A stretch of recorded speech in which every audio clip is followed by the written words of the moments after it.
gosh, I thought I mentally prepared myself to at least try to keep my emotions under control, and then this, I'm not sure it's going to work. But I appreciate so many folks coming out. It's great to see friends, bunch of my former and current players,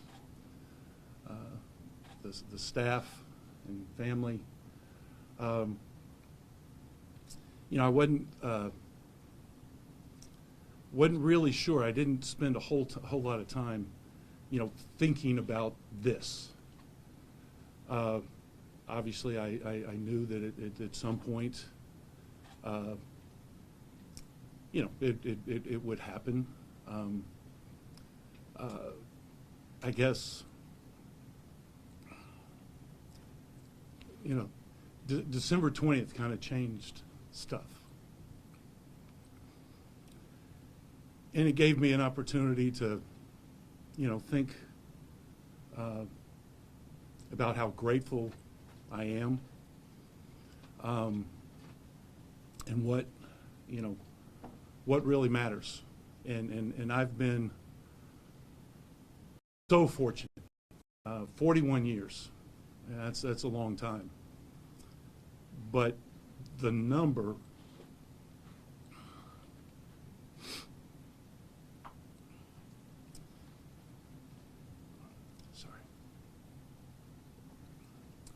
the number of people that I've had the pleasure, the privilege of being associated with over all of those years is just amazing. All of the friends, the administrators, the coaches, the players, and on and on. I feel like I'm a really a really lucky person. I've been extremely blessed, and it's something that I don't and I haven't taken for granted. The older I got, hopefully the smarter I got. I still liked winning. I still hated losing. But more than anything, the relationships, the friendships, the being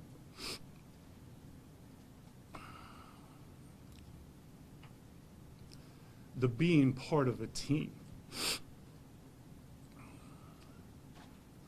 is something that is really, really special. And it's something that, you don't have to be in sports. It's something that, I wish for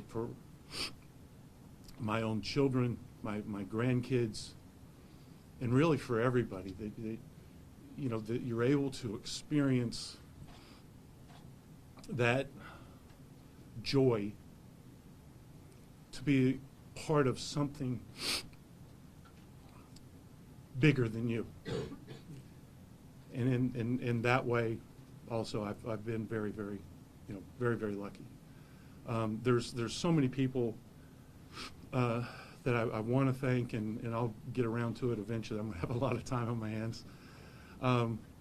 But two in particular, today that I want to single out are President Hemphill and my friend and boss, Wood Seelig.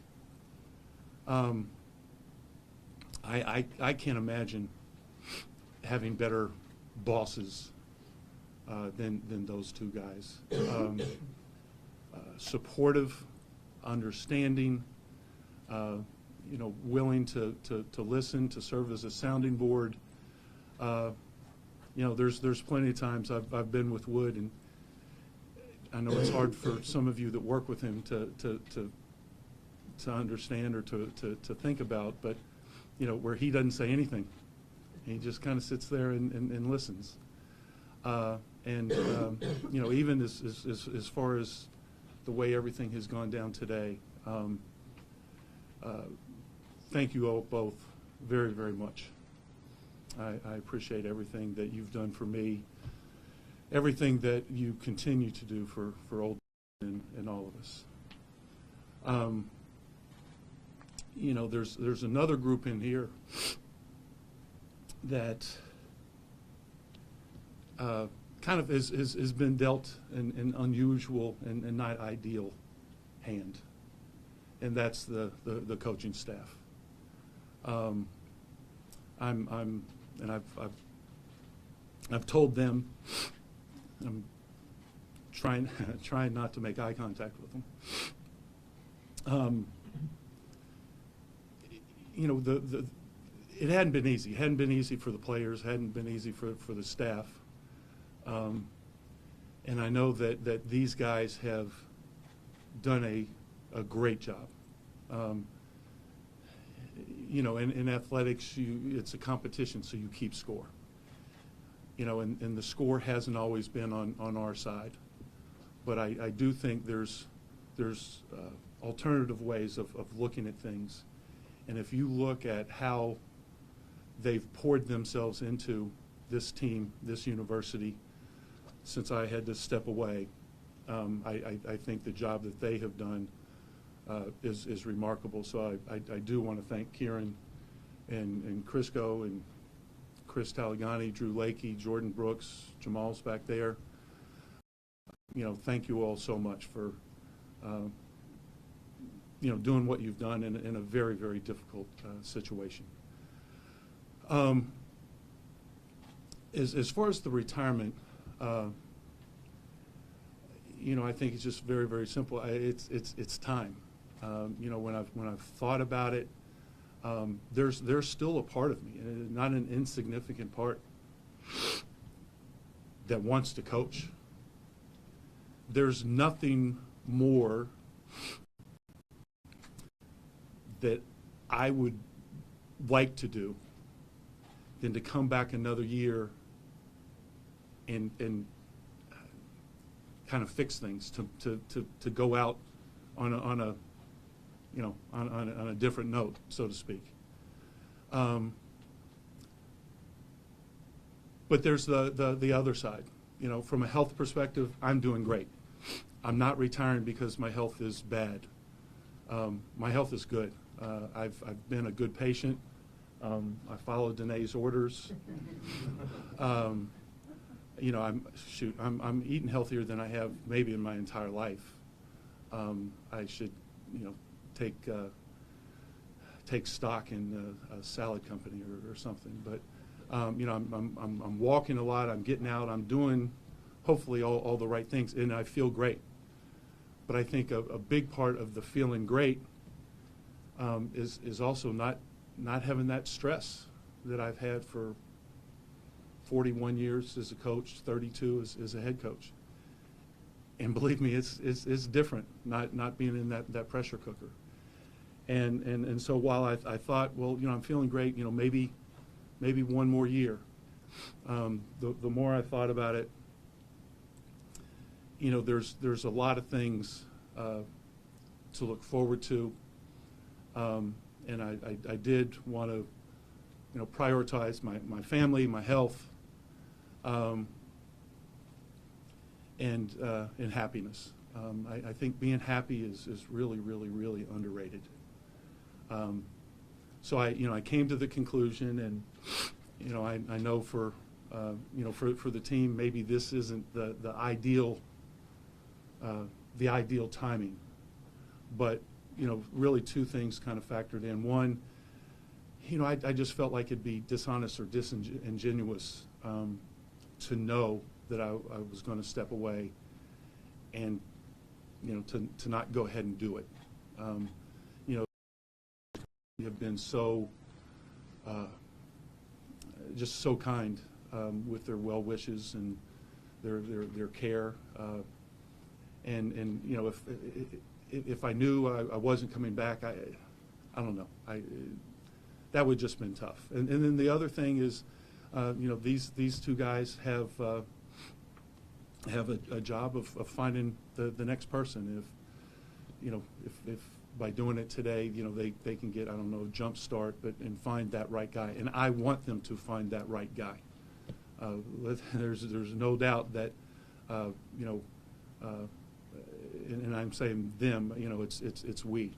And I want to make sure that, that we're all doing everything we can for the next person. I followed a great coach with Blaine, and then, I'm excited about whoever that next person is, and I want them and Old Dominion to do great, and I know that's what will happen. I'm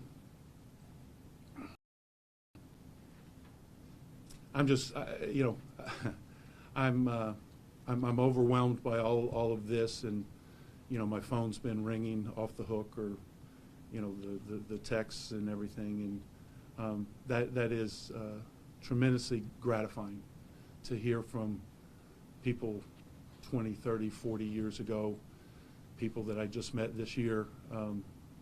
It's it's really, really, really special. I'm so appreciative of everything that's gone on, and I've got nothing but fond memories. It is tough. It's, as you can tell, it's emotional, but it's the right thing. It's the right time, and I feel very good about my decision. We want to questions? Well, she factored in a little bit. Yeah, it was something that, and the way I approach things, I don't look too far ahead. So after December 20th, I had a little bit of time, and then I thought about it, and okay, I decided I was going to. I didn't think at that time, I wasn't thinking too far in the future. I was thinking kind of right now. And then, after a few weeks of, doing that's about the time when I started thinking about it, and, kind of arguing with myself, the left shoulder, right shoulder, and going back and forth. And then before I was 100%, but definitely knew which way I was leaning, I talked to Wood and told him, and, we had discussions, and ultimately just it kind of was a family decision, but it was time. I think I knew what the family wanted, but I had to be on board with. Jeff, you've been emotional here in this today. What was it like telling the team? When did you do it? Where did you do it? We met with the team this morning at 9 o'clock. It was one of our guys had an 8 o'clock class, so we couldn't do it any earlier. And it wasn't unemotional, but it, I came into it. What was really hard was when I had to tell them that I wasn't going to finish the season. That was, I felt like, I know I wasn't, but I felt like I was abandoning them. And, it's always been about the team, and I had to think about myself. And that was really, really hard and emotional. I, at times, had a hard time, getting words out. So there was certainly some emotion today, but it wasn't anywhere near that. Met with the staff last night, and besides just saying, I'm going to retire, I wanted to let the players know that I care about them, I love them. Just because I retire doesn't mean that I'm not interested in their lives and their development anymore. With the staff, I wanted to make sure that they knew that how appreciative I was. And so there's some emotion in that, but I think I'm just good with the decision, and so there is emotion. I don't know how much sadness there is. Have you and Wood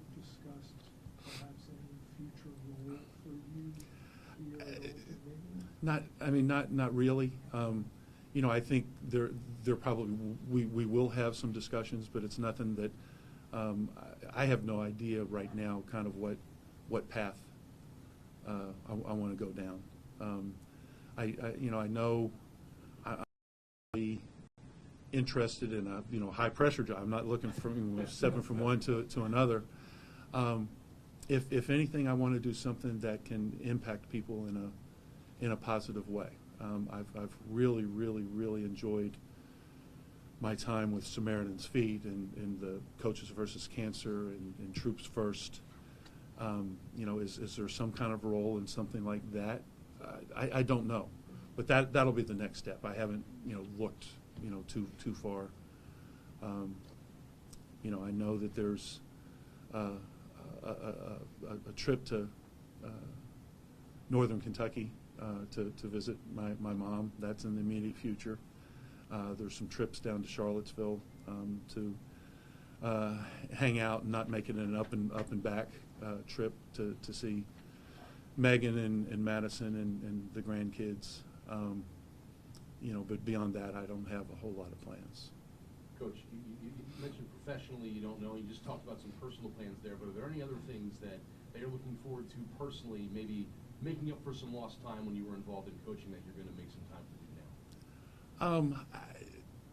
I don't really have a bucket list of anything. That's the problem, and I've realized this. I'm so boring. I mean, I've got no hobbies, right? Unless you can call reading a hobby. I mean, I love to read, but you can only read and walk but so many hours in the day. So I'm going to have to figure out something. But I don't really have any hobbies. I don't have a bucket list, so to speak. So there's nothing that comes to mind immediately.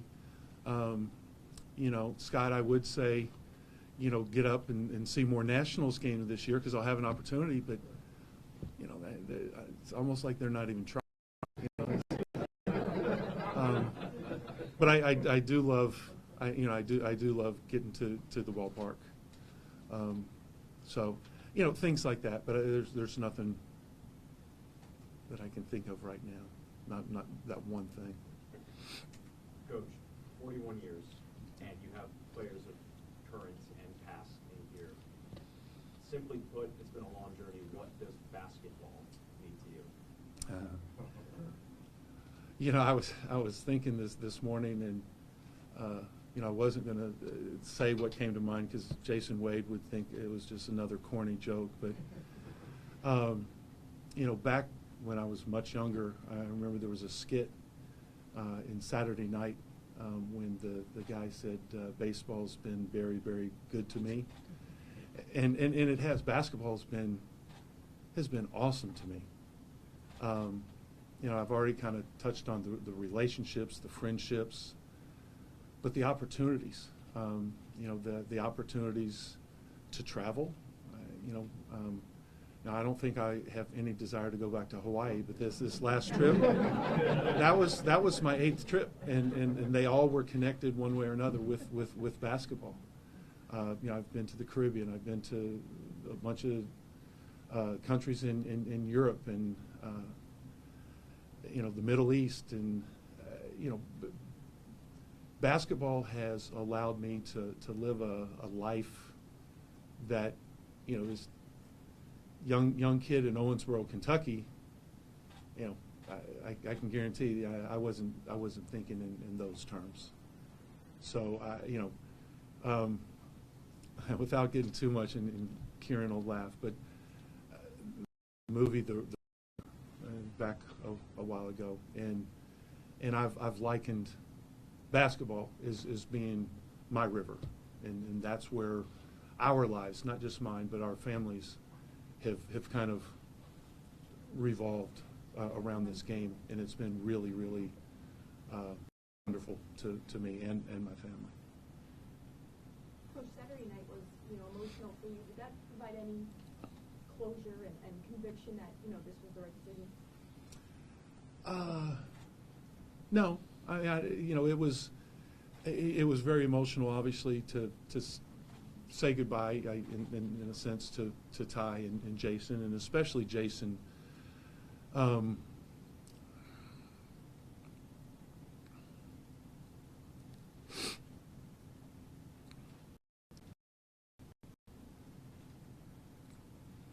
been well documented, everything that he's gone through.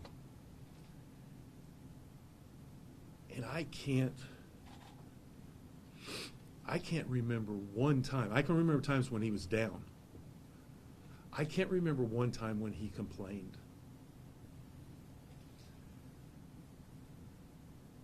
Takes a special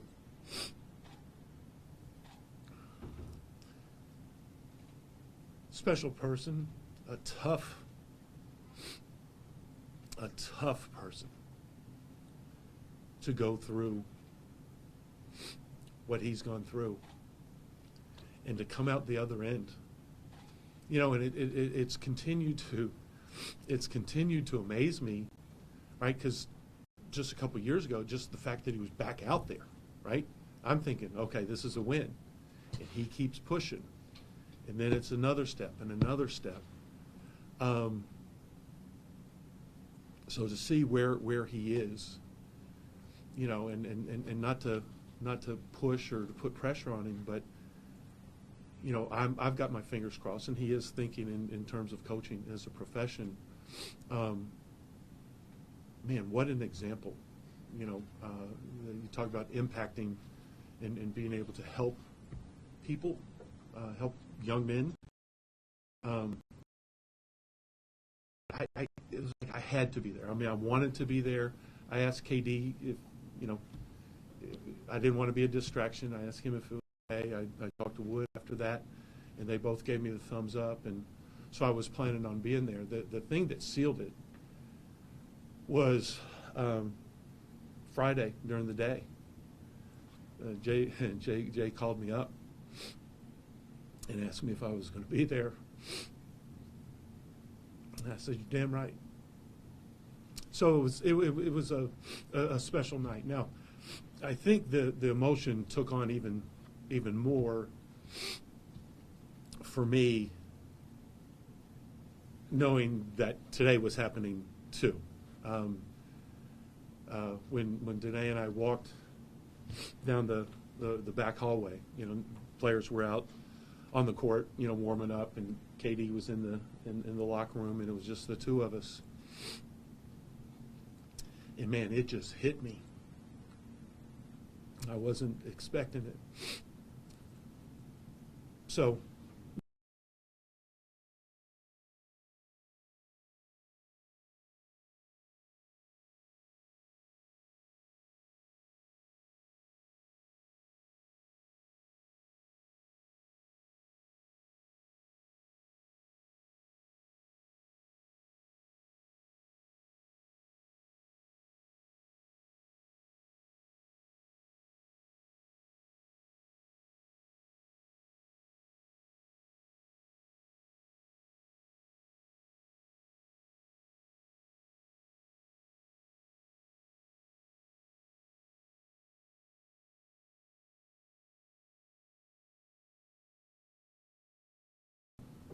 right, I knew that not only did they have my back, they had one another's back.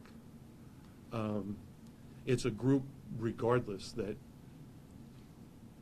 you know, I never had to worry about guys being in the office or putting in the time or any of that. So, you know, the fact, I mean, KD and I have been together for as long as we have. Obviously, you know, Jamal, going back to when he was, I'm going to call you precocious, freshman out of Jamaica, Queens, and knowing one another since then. And, you know, Crisco, gosh, 11 years, you know, 11 years. And Drew's been around, you know, Chris Talagani and Jordan are kind of the newcomers, but, you know, they've been part of it for a couple of years. So I wasn't worried. I knew that we were in good hands in terms of coaching the team and you know, at least trying to do the things that needed to be done. Yeah, to go back to your relationship with Jason, he told us after you guys had the conversation about not finishing the season that he told you back after every his back.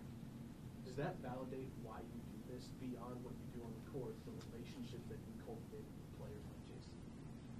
Absolutely, absolutely, and Jay obviously is a great example. But you know, in the back of the room, you know, Cornell Parker, one of Norfolk's finest, that played for me at UVA in junior borough.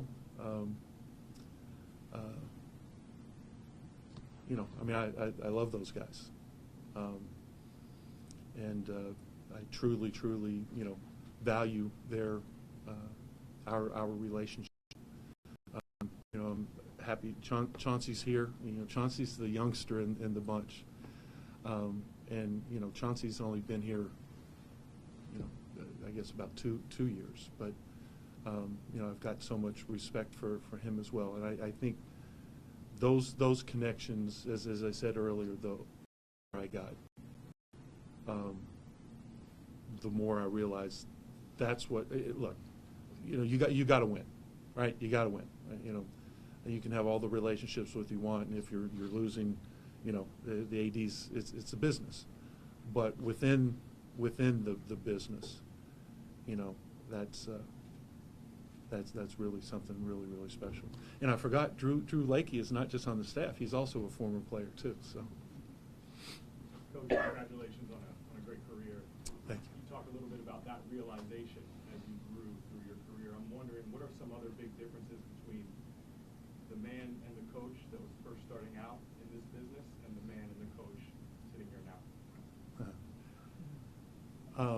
And it would be really hard, I think, for Jason and Chauncey to absorb or believe this, but Junior Burrow would tell you that I've really mellowed. And now he comes by that pretty honestly, because he was the one, if there ever was one guy, because it didn't matter. He didn't listen to me if I cursed. He didn't listen to me if I yelled. He didn't listen to me no matter what. So, you know, it didn't have any bearing on him at all. Sorry, I went off on a tangent. What's the question again? Well, that was one of them, but the other big differences between the person first starting out and the person now. Well, you know, I think it's really funny. I do remember, and I was 30. I just turned 30 years old when my first year as head coach at Virginia, and you know, I was determined to, you know, to be calm, cool, and collective, and certainly for that first year, I think I was, to the point where there was, in the Richmond Times-Dispatch, there was a caricature done of, you know, it was a cartoon. You know, Jeff Jones in a hurricane, Jeff Jones in a close game, Jeff Jones in, you know, all kinds of different situations, and the facial expression was all the same. That was very much put on. And I remember after that season, it wasn't any of my players, but some of my former teammates kind of said, what's that all about? You need to be yourself. And so that's when, you know, I decided, I guess, not, but I became the raging lunatic and so I think, you know, that changed. And with young coaches, and I've, you know, talked with our staff and others that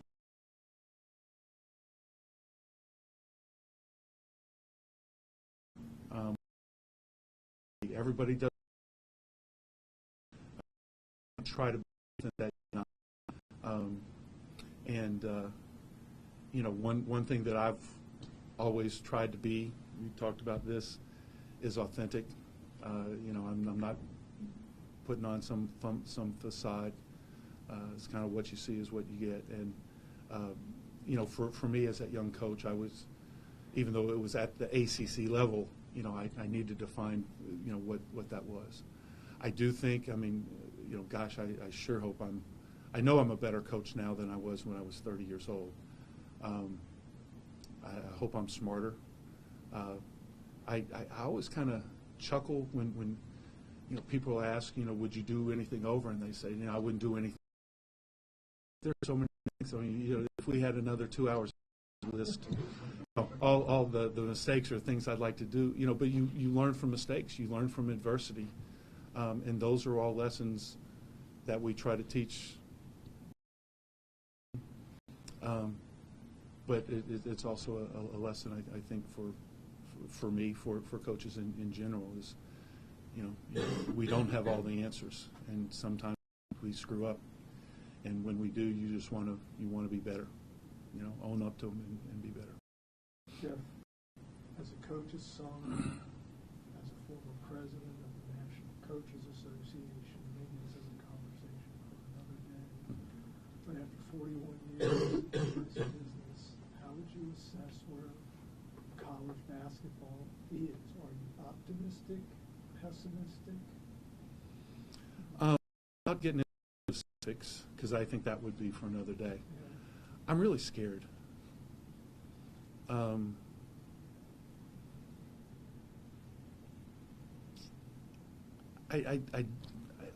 don't know what's the goal.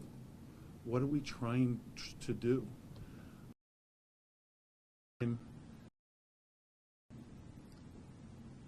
Where money. It's all about money, and it's easy. You talk about NIL or whatever, and we want to point out the players. Well, conference realignment, it's a money grab. It is what it is, and I don't know how we criticize the student athletes when we're doing stuff that's the same thing. And can we ever get to a point again where the greater good, where what is right is valued more than what brings in more cash?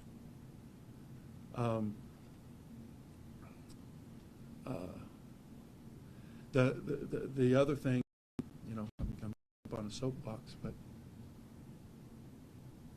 you're in locker rooms, you talk to coaches and athletes, and when was the last time we heard anybody really talk about education? We do kind of peripherally talk about graduation.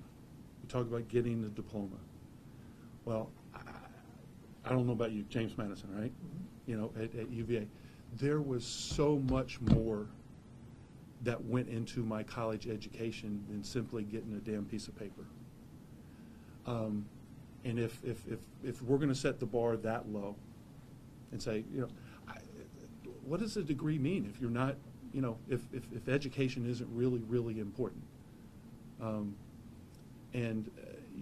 think we, as a society, I don't think it's athletic departments, as a society, we don't value education the way that we should. And I'm not pointing the finger at one person or one group. I'm just saying I think it's a shame. There is a value to that. And so I think of those two things when I say it's scary.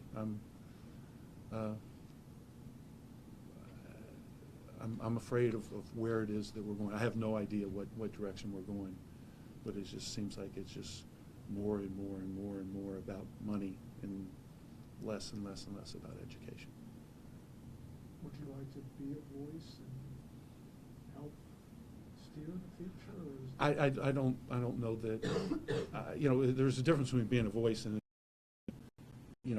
it's a fight. I don't know that I'm ready for a fight.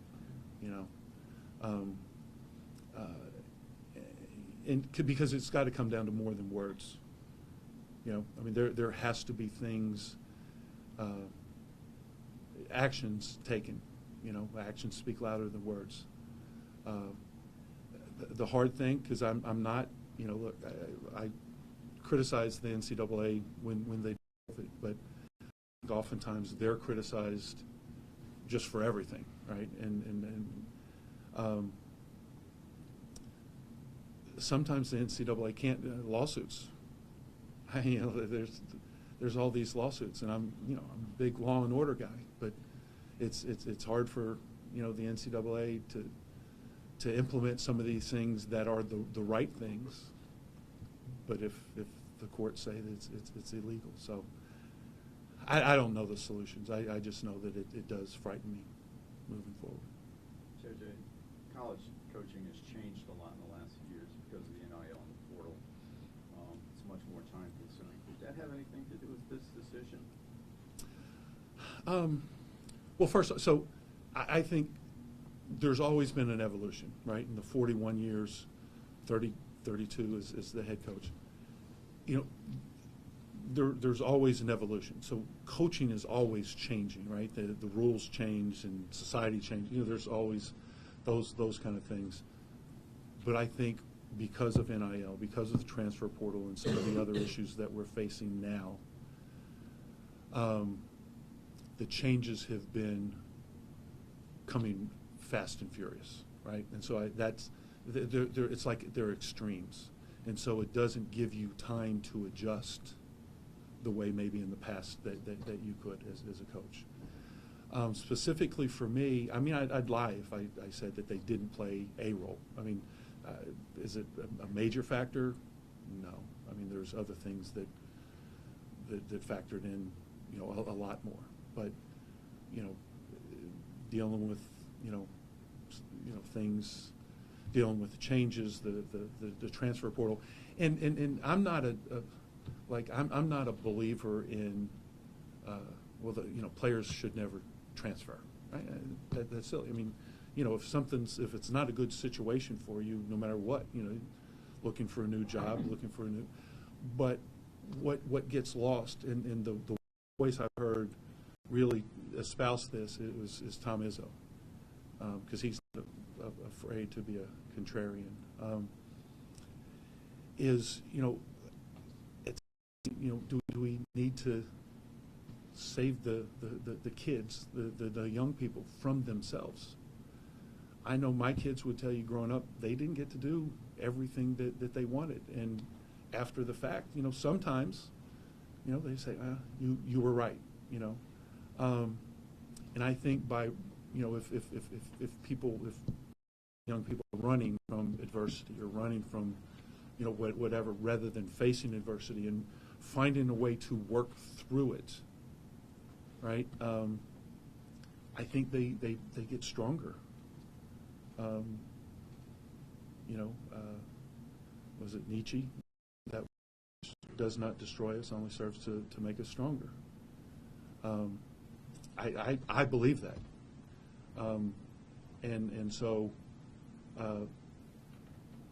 you know, those things, those issues are things that I'll say complicate the coaching profession now. What a coach, the different hats that a coach has to wear now are far more than when I started when I was 29 years old at UVA. It's not even close. And I do remember at the end of that year, you know, being with saying, look, it seems like, you know, head coaching, I've got 1,000 different brush fires going, and I've got no chance of putting them out. All I really do is make sure that those brush fires don't turn into raging infernos. You know, that was then. That was in, 90? You know? However many years later, you have to deal with even more. But having said that, right, and I was joking with Wood earlier today and President Hemphill, you know, coaching, it's better than working for a living. That's what I've always said. You know, it's hard, but it's great too. And you know, to kind of circle back, I'm really lucky. Coach, Monarch Nation, the conference in attendance again this year. Witnessed that Saturday night. Do you have a message for ODU fans? They're the best. I mean, it's you know, it's not real complicated. You know, think about a mid-major, you know, struggle we are this year, and leading the conference. You know, it's not like there's a bunch of little schools in our league. I mean, you know, James Madison's got a great arena, and you know, they got a bunch of students and everything, and you know, Marshall and others, and for us to be there, I think says a lot about our fans' commitment, about their love for the program, but probably more the love for the institution. And it's a really, really, really special group. You know, we've been so I don't know. We love living here. We love being part of the community, part of the neighborhood, part of the family, and I think that's a big part. We're not going anywhere. I mean, I'm retiring. I'm not going to coach anymore, but you know, we're still going to be a part of this community and excited to do so. What do you do with all the basketball knowledge?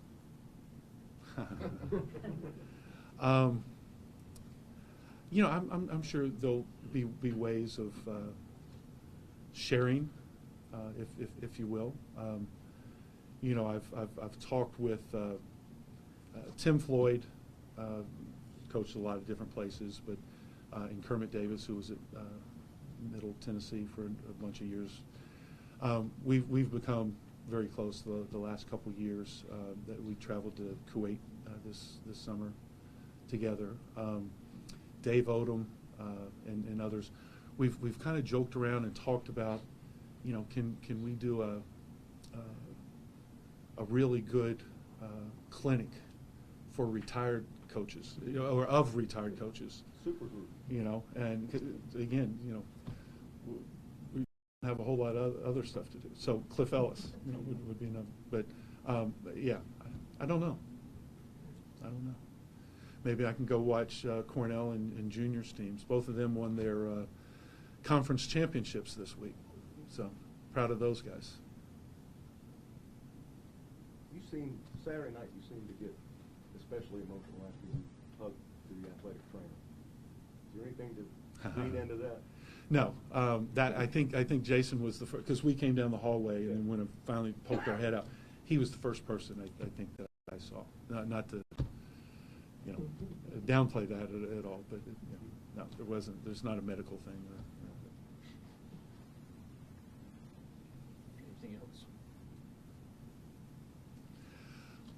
The very last thing, I do, I guess as they say, save the best for last. I want to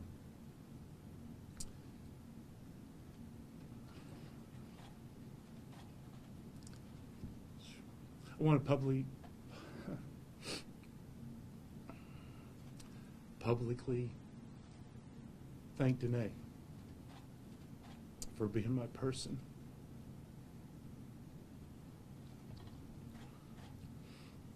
The coach's wife has a really, really tough job. And I couldn't have done it without you. So thank you. And then last thing, no more Coach Jones. Now it's Pop.